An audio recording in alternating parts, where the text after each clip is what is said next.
حضرت عمار بن یاسر کی روایت غیروں نے بھی لکھی، فضائل درود شریف کتاب جو انہوں نے لکھی ہے اس میں بھی موجود۔ حضور فرماتے ہیں اللہ نے ایک فرشتہ میری قبر پر مقرر کر دیا ہے، اس کو ساری مخلوق کی آواز سننے کی طاقت دی ہے، جو کوئی جہاں سے بھی مجھ پہ درود بھیجتا ہے یہ فرشتہ اس بندے کا اس کے باپ کا نام لے کے اس کے الفاظ مجھ کو پہنچاتا ہے۔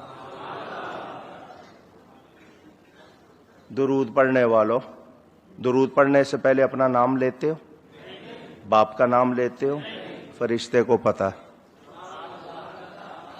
فرشتے کو ایک وقت میں کتنے بھیج رہے ہیں اس کو پتہ ہے، ایک وقت میں لاکھ بھیج رہے ہیں، 10 لاکھ بھیج رہے ہیں، کروڑ بھیج رہے ہیں، اس کو وہ سب کو جانتا ہے، سب کے اصلی باپ کو جانتا ہے، نام جانتا ہے، سب کی آواز سن رہا ہے۔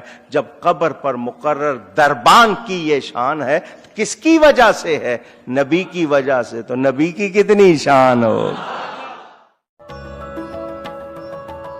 اپنے چینل کو سبسکرائب کریں، بیل آئیکن ضرور پریس کریں۔